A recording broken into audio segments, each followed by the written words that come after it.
Hola, ¿cómo estás? The Full Sharing Season 2.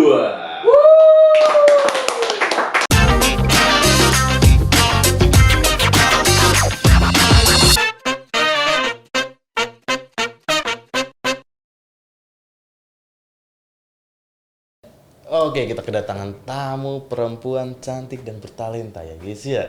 Kita sambut Kak Agni. Halo Kak Agni, apa kabar? Halo, baik. Baik, Alhamdulillah baik. alhamdulillah. Kesibukannya apa nih Kak Agni? Akhir-akhir ini lagi sibuk kuliah, terus sambil kerja juga Wow. sebagai admin marketing di Inixindo. Di Inixindo, wow keren.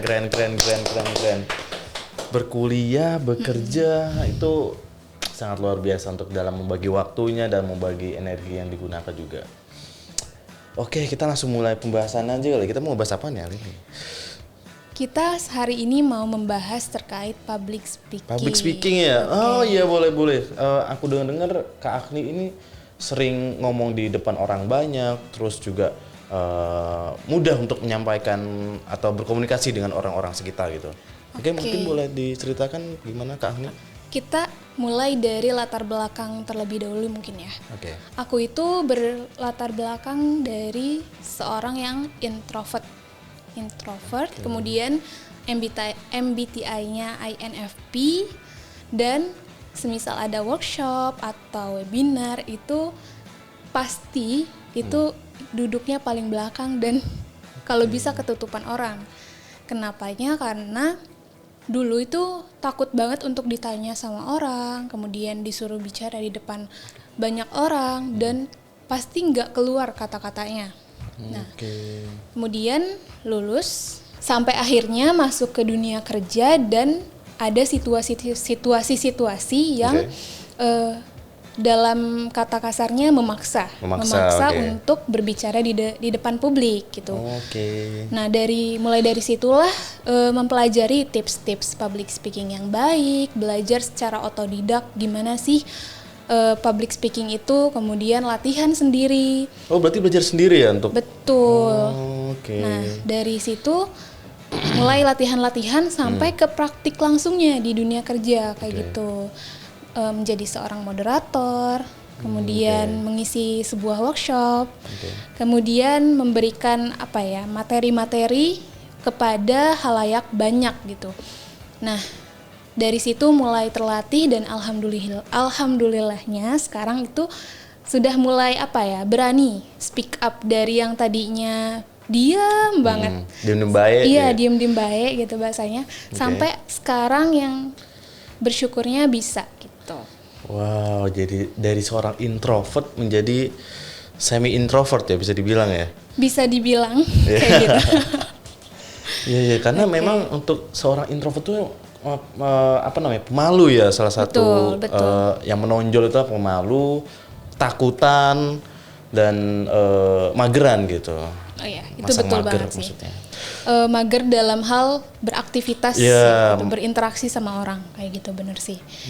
Oke. Dan karena situasi kerja yang memaksa, jadi mau nggak mau gitu kan harus.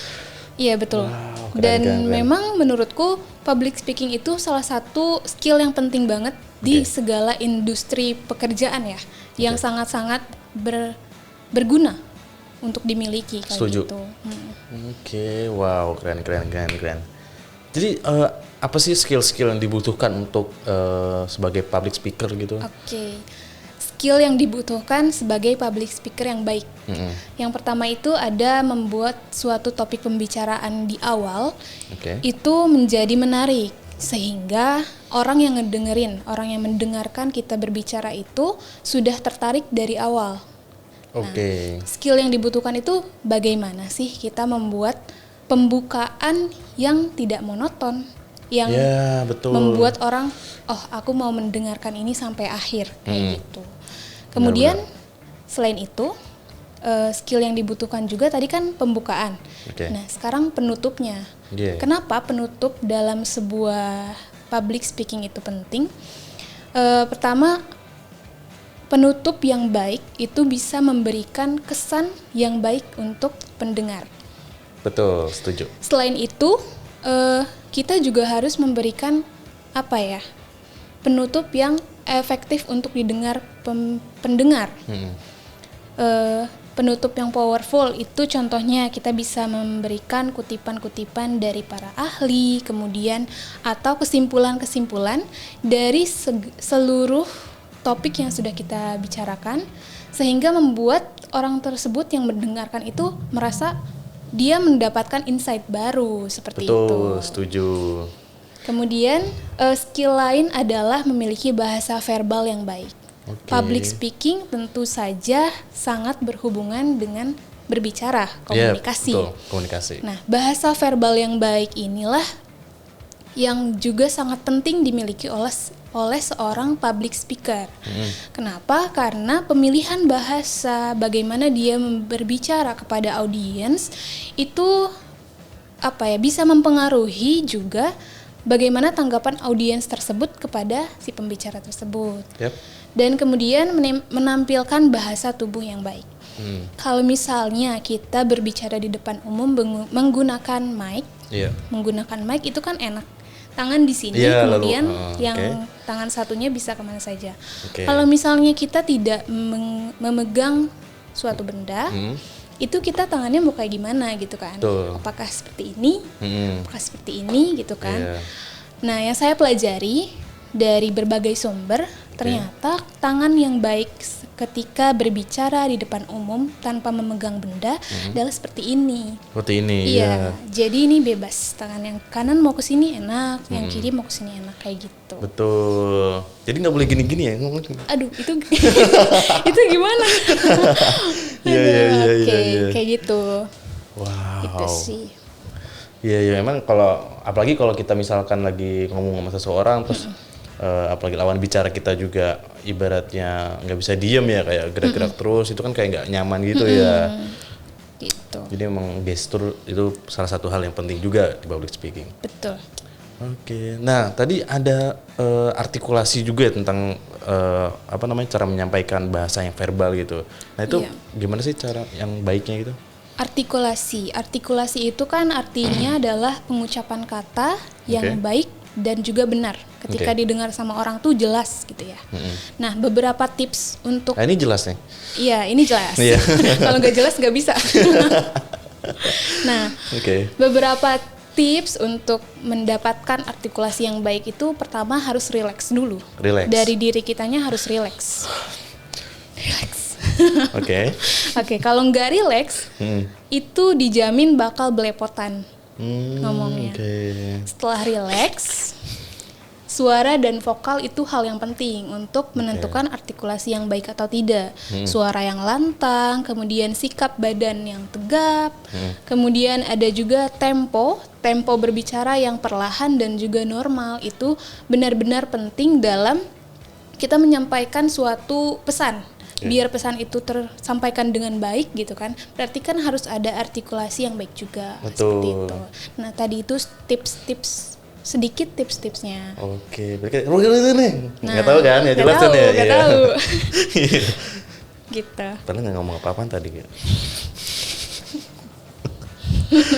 Iya. Oh, jadi gitu ya tips and trick cara artikulasi yang benar ya. Tempo. Terus tinggi rendah nada ya. Iya, betul, intonasi ya, itu maksudnya, karena kan mempengaruhi kalimat yang kita ucapkan itu mau berepotkan jadi salah kan. Nah, ini Iya. Gitu. Intinya di awal dibukanya dengan relax aja, jangan tegang, jangan, pokoknya relax deh. Berarti gini ya, relax. Bukan kan gitu. Bukan relax. Maksudnya merilekskan diri kita, bukan bilang relax. Oke. Iya. Nah, terus kan kita kalau public speaking itu kan kita berbicara ke banyak orang gitu kan. Bagaimana tips and triknya untuk lebih percaya diri berbicara ke orang banyak itu? Percaya diri. Iya. Setiap orang pasti punya masa-masa dia nervous bicara depan banyak orang, termasuk saya gitu. Awal-awal tuh bicara depan banyak orang tuh bener-bener tangan yang gemeter, terus suaranya gemeter, deg-degan, gak karuan. Nah, dari yang saya pelajari selama ini, ternyata banyak ada tips-tips yang bisa mengatasi hal tersebut. Yang pertama itu adalah menguasai materi yang disampaikan. Nah, dengan menguasai materi yang disampaikan itu adalah cara untuk meminimalisir rasa grogi kita, karena kita tahu apa yang kita bicarakan kepada halayak tersebut. Kalau nggak paham kan kayak nggak yakin gitu ya. Betul. Bener. Jadi harus paham dulu nih yang kita bicarakan, yang kita bicarakan tuh pesannya apa, seperti itu. Kemudian dalam public speaking, selain kita menguasai materinya, kita juga harus menguasai audiensnya. Nah, audiens tersebut termasuk ke bapak-bapak atau ibu-ibu atau anak muda. Ada di sini. Nyanyi. Gitu. Jadi harus bisa membedakan sehingga kita bisa memposisikan diri kita. Di situ kita mau sebagai guru, mau sebagai teman, atau apa gitu. Jadi kita harus menguasai audiens sehingga kita bisa memilih bahasa yang kita mau sampaikan itu bahasa formal atau bahasa informal, seperti itu. Kemudian dalam public speaking, berbicara di depan orang banyak, itu kadang-kala kan kita belepotan ya. Nah, belepotan di sini ini karena kita pertama tidak rileks. Nah, gimana sih cara mengatasi itu? Itu bisa diatasi dengan memberi jeda di setiap topik yang ingin dibicarakan. Gitu. Jadi tidak terburu-buru. Contohnya kayak gimana tuh? Seperti contohnya, di sini saya berbicara pelan-pelan biar tidak salah menyampaikannya, kayak gitu. Di channel ini pelan-pelan ini, karena itu kan itu ya terlalu cepat ya, tidak baik. Gitu. Nah, memberi jeda di sini tuh memberikan apa ya, kayak mensugesti diri kita untuk berpikir apa yang mau kita ucapkan selanjutnya, kayak gitu. Jadi enggak dalam otak itu enggak tertukar atau berantem gitu. Selain itu, berbicara dengan menggunakan jeda dan juga perlahan itu kita bisa mengingat nih poin-poin penting apa yang ingin kita sampaikan kepada audiens. Seperti itu. Iya. Tapi aku nggak percaya sih kalau kita ini sedang percaya diri. Percaya diri? Percaya sambil berdiri gitu ya maksudnya. Percaya duduk. Aduh, gimana ya responnya? Seperti itu. Kalau ini percaya nyender. Iya, nyender. Aduh, enak ya. Lanjut. Enakan. Nice. Dari semua yang dibicarakan itu kan intinya adalah menguasai diri sendiri. Yes, kan? Betul. Dimulai dari menguasai diri sendiri, kemudian menguasai audiens. Itu insya Allah bisa memperlancar cara bicara kita di depan audiens. Seperti itu. Setuju. Dan satu lagi, jangan lupa berlatih. Ya, itu kuncinya ya, guys ya. Betul. Jadi kalau ya percuma gitu kita udah belajar segala macam kalau nggak berlatih sama aja kan. Karena kan teori hanyalah teori. Kalau misalnya cuma dibaca doang tanpa dipraktikkan, tanpa dilatih, itu hanya akan jadi pemahaman yang nggak terimplementasikan gitu. Yes, setuju. Nah, tapi kan kalau misalkan pertama kali itu kan pasti ada rasa grogi, ada rasa itu.